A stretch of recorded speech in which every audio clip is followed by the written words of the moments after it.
This video is available in English as well as in Marathi. In order to watch the video in English, please click on the link which is displayed in the top right corner of the screen or in the description box. Hello students, me Amruta Kulkarni अमृता's Bling channel मध्ये तुमचे स्वागत आहे. आजच्या या video मध्ये आपण square आणि square route या चॅप्टरचा तिसरा पार्ट पाहणार आहोत. Squares and square root, a sum of consecutive natural numbers. आपण स्क्वेअर नंबर्सच्या प्रॉपर्टीज पाहत आहोत. मागच्या पार्ट मध्ये आपण स्क्वेअर नंबरच्या दोन प्रॉपर्टीज पाहिल्या होत्या. तुम्हाला आठवतात का कोणत्या प्रॉपर्टीज आहेत त्या? आठवत असतील तर मला पटापट कमेंट बॉक्स मध्ये कळवा की आपण कोणत्या दोन प्रॉपर्टीज मागच्या व्हिडिओ मध्ये पाहिल्या आहेत. आजच्या व्हिडिओ मध्ये आपण स्क्वेअर नंबरची तिसरी प्रॉपर्टी बघूया, uh sum of consecutive natural numbers. Uh sum of consecutive natural number. आता सगळ्यात आधी नॅचरल नंबर्स म्हणजे कुठले numbers? Counting numbers 1 2 3 4 5 and so on. जिथून आपण काउंटिंग सुरू करतो ते नंबर्स म्हणजे नॅचरल नंबर्स. आपण आधी एक्झाम्पल पाहूया. 3 स्क्वेअर आपल्याला माहिती आहे 3 square is equal to how much? 9. तर 9 हा नंबर कोणत्याही दोन कन्सिक्युटिव्ह नॅचरल नंबर्सची सम म्हणून आपल्याला एक्सप्रेस करता येईल का? येस. 4 + 5 आपण जर घेतलं तर 4 आणि 5 हे दोन्ही नॅचरल नंबर्स आहेत, कन्सिक्युटिव्ह नॅचरल नंबर्स आहेत आणि 4 + 5 इज इक्वल टू 9. आणखी काही एक्झाम्पल बघू. 5 square 5 square is equal to 25. आता 25 तुम्ही 12 + 13 असंही रिप्रेझेंट करू शकता.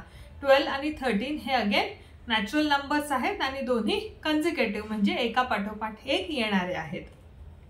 आता 7 स्क्वेअर इज 49. 49 ही आपण सम ऑफ कन्सिक्युटिव्ह नॅचरल नंबर्स म्हणून रिप्रेझेंट करू शकतो. That is 24 + 25. तसंच समजा 9 स्क्वेअर असेल. 9 स्क्वेअर हा 81 इज इक्वल टू 40 + 41. आता इथे जर तुम्ही पाहिलं तर मी 3 स्क्वेअर घेतलाय, 5 स्क्वेअर घेतलाय, 7 स्क्वेअर घेतलाय, 9 स्क्वेअर घेतलाय. हे सगळे फक्त ऑड नंबरचे स्क्वेअर आहेत. पण सपोज आपण 16 हा 4चा स्क्वेअर इज 16.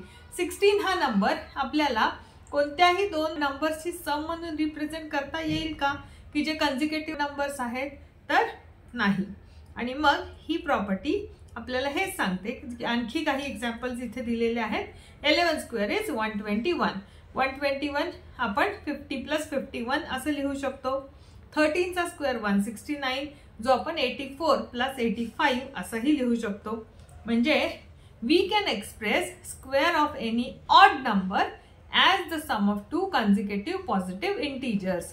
ही प्रॉपर्टी फक्त ऑड नंबर्सच्या स्क्वेअरलाच लागू आहे. ऑड नंबर कोणत्याही ऑड नंबरचा स्क्वेअर हा आपण कन्सिक्युटिव्ह नॅचरल नंबर्सची सम म्हणून एक्सप्रेस करू शकतो. Express the following as the sum of two consecutive integers. 21 square. आता इथे आपण आधी 21चा स्क्वेअर काढूयात. 21 स्क्वेअर इज 441. सो दिस 441 आपण 220 + 221 असं आपण लिहू शकतो. Next is 13 square. आता 13 स्क्वेअर म्हणजे किती? 169 आणि 169 आपण लिहू शकतो 84 + 85. 11 स्क्वेअर म्हणजे किती? 121 आणि 121 आपण 60 + 61 असं लिहू शकतो. 19 स्क्वेअर म्हणजे 361. 361 आपण 180 + 181 या दोन कन्सिक्युटिव्ह इंटिजर्सच्या कन्सिक्युटिव्ह नॅचरल नंबर्सच्या समच्या फॉर्मॅट मध्ये लिहू शकतो. आता आपण या व्हिडिओचा पुढचा पार्ट पाहूया. Finding the square of a number without actual multiplication. आता आपल्याला माहिती आहे कोणत्याही नंबरचा स्क्वेअर म्हणजे काय. सो जर आपण त्या नंबरला त्याच नंबरनी मल्टिप्लाय केलं तर आपल्याला काय मिळतो? त्याचा स्क्वेअर मिळतो. म्हणजे 2 स्क्वेअर असेल तर 2 स्क्वेअर कसा फाइंड आउट करायचा? 2 × 2. 50 स्क्वेअर असेल 50 स्क्वेअर कसा फाइंड आउट करायचा? 50 × 50. आता आपल्याला काय करायचं आहे? विदाउट ऍक्च्युअल मल्टिप्लिकेशन म्हणजे ऍक्च्युअली मल्टिप्लिकेशन न करता स्क्वेअर फाइंड आउट करण्याच्या काही टिप्स आणि ट्रिक्स आहेत का? तर त्या आपण इथे पाहणार आहोत. Find the square of the following numbers without actual multiplication. 39. आता 39चा स्क्वेअर आपल्याला फाइंड आउट करायचा आहे आणि 30 सिम्पली जर आपल्याला डायरेक्ट फाइंड आउट करायचं असेल तर तुम्ही काय कराल? 39 इंटू 39 आणि मग हे मोठं कॅल्क्युलेशन तुम्हाला करावं लागेल. पण त्याच्या ऐवजी जर तुम्हाला तुमचा वेळ वाचवायचा असेल, कॅल्क्युलेशन कमी करायचे असतील, तर आपण काय करूयात, आता 39 हा नंबर आपण अशा दोन नंबरच्या फॉर्ममध्ये अशा दोन नंबरच्या समेशनच्या फॉर्ममध्ये लिहूया की ज्या दोन्ही नंबरच्या सम आपल्याला ओरली माहिती आहेत. मग सपोज 39 आपण 30 + 9 असं लिहू शकतो. येस, मग 39 चा स्क्वेअर आपण लिहूया ब्रॅकेटमध्ये 30 + 9 चा स्क्वेअर. आता 30 + 9 चा स्क्वेअर म्हणजे काय की 30 + 9 ही एक ब्रॅकेट आणि त्याच ब्रॅकेटला परत त्याच ब्रॅकेटने आपल्याला काय करावं लागेल, मल्टिप्लाय करावं लागेल. आणि आपण पूर्वी मल्टिप्लिकेशन शिकलो तेव्हा आपण ब्रॅकेटच्या मल्टिप्लिकेशन मध्ये ब्रॅकेट कशा एक्सपांड करायच्या हे आपण शिकलेलो आहे. म्हणजे इथे आपल्याला काय करावं लागेल, समजा आपण ही आपली फर्स्ट ब्रॅकेट कन्सिडर केली तर ही फर्स्ट ब्रॅकेट आपण स्प्लिट करू. सो या फर्स्ट ब्रॅकेट मधला आला फर्स्ट 30 इथे, मग सेकंड ब्रॅकेट तशीच आणि हा +9 आपण इथे लिहिला आणि मग सेकंड ब्रॅकेट तशीच. So 30 into 30 + 9 plus 9 into 30 + 9. आता इथे दोन पर्याय आहेत. 30 इंटू 30 + 9 आपण डायरेक्ट 30 इंटू 39 करू शकतो आणि 9 इंटू 39 पण करू शकतो, कारण 30 इंटू 39 आपल्याला ओरली करता येईल, किंवा आपण त्याला आणखी स्प्लिट करूयात. आता या 30 ने या होल ब्रॅकेटला मल्टिप्लाय करायचं आहे, म्हणजे काय की यातल्या प्रत्येक टर्मला मल्टिप्लाय करायचं आहे. सो 30 इंटू 30 प्लस 30 इंटू 9 म्हणजे हे मल्टिप्लिकेशन आपण करतोय. मग त्याच्यानंतर 9 इंटू 30 आणि मग त्याच्यानंतर प्लस 9 इंटू 9 म्हणजे आपल्याला मिळालं 30 into 30 plus 30 into 9 plus 9 into 30 plus 9 into 9. आता आपण करूया 30 into 30 is 900 plus 30 into 9 is 270. 9 into 30 is also 270 and 9 into 9 is 81.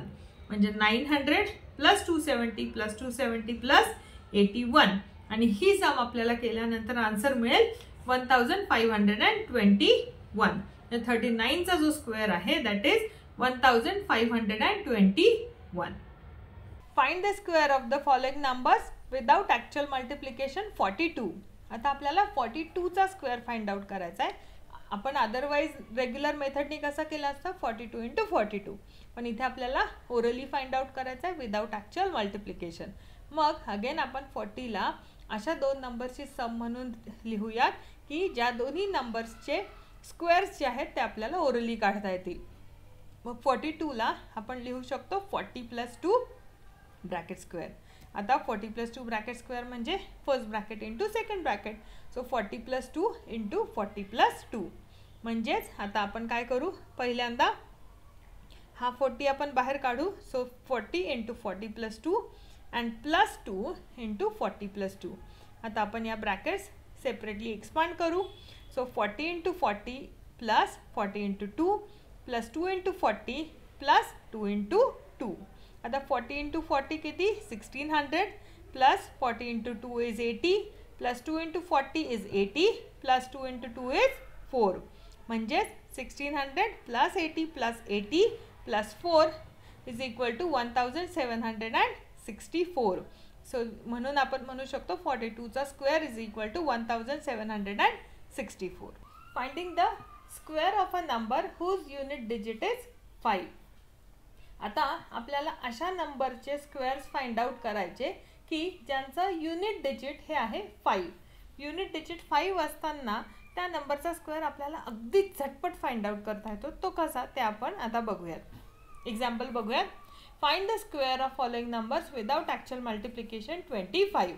आता आधीच्या मेथडनी समजा जर आपण केलं तर आपल्याला काय करावं लागेल, 2 घ्यावं लागेल. मग 2च्या पुढचा एक डिजिट आपल्याला घ्यावा लागेल 3 आणि 5 चा स्क्वेअर इज 25. आता आधीच्या मेथडनी समजा जर आपल्याला हे एक्झाम्पल सॉल्व करायचं असेल तर आपल्याला काय करावं लागेल, 25 हे आपल्याला लिहावं लागेल 20 + 5 ब्रॅकेट स्क्वेअर आणि मग आपण त्याचा स्क्वेअर काढू. पण इथे आणखी पटकन आपल्याला ज्या नंबरच्या युनिट्स प्लेसला 5 असतो त्या नंबरसाठी आणखी एक सोपी ट्रिक आपल्याला आता आपण पाहूया. 25 हा जो नंबर आहे आता ह्याला आपण स्प्लिट करू. त्याचं युनिट डिजिट जे आहे 5 आणि रिमेनिंग डिजिट 2 ह्या दोन्हीला आपण वेगवेगळं करूयात. आता 2 आपल्याला एक नंबर मिळाला, जो 5 सोडून बाकीचा जो उरलेला नंबर आहे तो आपण वेगळा लिहिला आणि 5 आपण वेगळा लिहिला. आता आपल्याला काय करायचं आहे की हा जो 2 आपण जो सेपरेट केलेला आहे तो 2 आणि त्याच्या पुढचा डिजिट आपल्याला घ्यायचा आहे, त्याच्या पुढचा नंबर आपल्याला घ्यायचा आणि त्या दोन्हीची मल्टिप्लिकेशन करायची. मग 2 च्या पुढचा नंबर कुठला आहे 3. मग 2 × 3 आपण एकीकडे आणि 5 चा स्क्वेअर म्हणजे 25.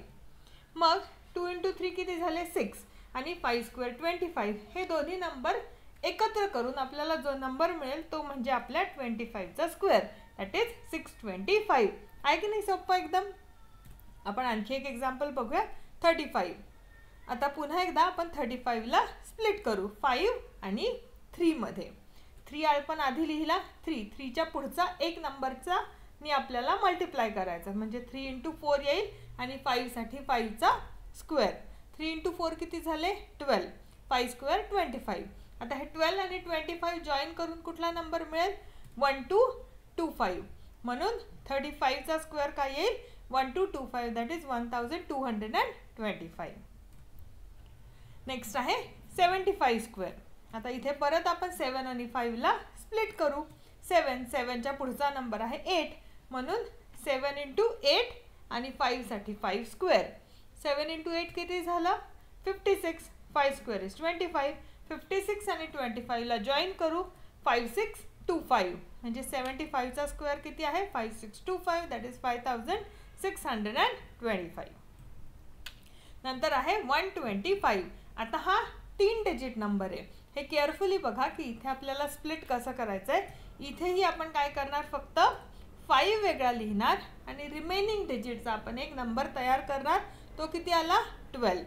5 वेगळा आहे आणि 12 वेगळा आहे. या 12 ला आपल्याला परत एकदा 1 म्हणा 2 म्हणा असं स्प्लिट नाही करायचं. 12 आपल्याला जसाच्या तसा एक नंबर म्हणून लिहायचा आहे.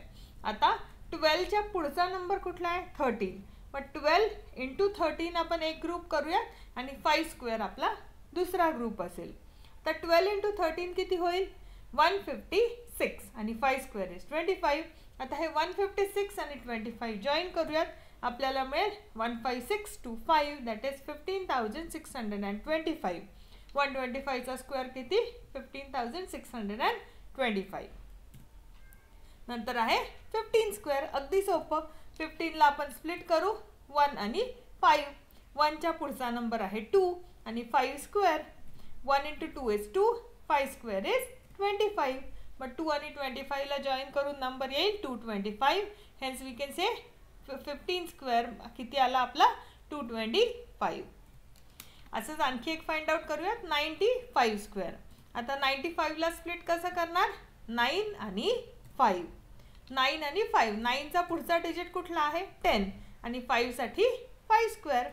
9 × 10 किती 90. 5 स्क्वेअर किती 25. आता 90 आणि 25 जॉईन केल्यावर होईल 9025. म्हणून 95 चा स्क्वेअर आहे 9025, 9025. नेक्स्ट आहे 105 स्क्वेअर. आता हा पण 3 डिजिट नंबर आहे. मगाशी जसं आपण केलं होतं तसंच 105 ला आपण स्प्लिट करू 10 आणि 5 मध्ये. 10 च्या पुढचा डिजिट आहे 11 आणि 5 साठी 5 स्क्वेअर. तर 10 × 11 किती 110. 5 स्क्वेअर इज 25. 110 आणि 25 जॉईन करून नंबर मिळेल 11025. म्हणून 105 चा स्क्वेअर किती 11025, दॅट इज 11025. नंतर आहे 205 चा स्क्वेअर. 205 लाही आपण मगासारखं स्प्लिट करू 20 आणि 5. आता 20 च्या नेक्स्ट नंबर आहे 21. 5 साठी 5 स्क्वेअर. 20 × 21 किती झाले 420. 5 स्क्वेअर इज 25. 420 आणि 25 जॉईन करू 42025. म्हणून 205 चा स्क्वेअर आला 42025. आहे की नाही एकदम सोपं. या व्हिडिओमध्ये आपण पाहिलं की विदाउट ॲक्च्युअल मल्टिप्लिकेशन न करताही ओरली कोणत्याही नंबरचा स्क्वेअर पटापट कसा फाइंड आउट करायचा याच्या अगदी सोप्या ट्रिक्स आपण या व्हिडिओमध्ये पाहिल्या. पुढच्या व्हिडिओमध्ये आपण स्क्वेअर्स आणि स्क्वेअर रूटवरचे आणखी काही एक्झाम्पल्स पाहूयात.